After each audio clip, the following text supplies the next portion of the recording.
मुल्क में VVIP culture ख़त्म होने का नाम ही नहीं ले रहा है और एक बार फिर ताज़ा मिसाल उत्तर प्रदेश के शाहजहांपुर से देखने में आया है, जहां एक रियासती वज़ीर लक्ष्मी नारायण ने आलमी योम योगा के मौके पर प्रोग्राम के बाद सरकारी मुलाजिम से जूता पहनते हुए दिए गए।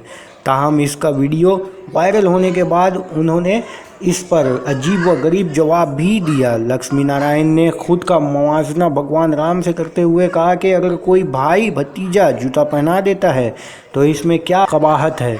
भारत एक ऐसा मुल्क है जहां भगवान राम का खड़ाऊ गद्दी पर रख कर भरत जी ने 14 साल हुकूमत करी थी।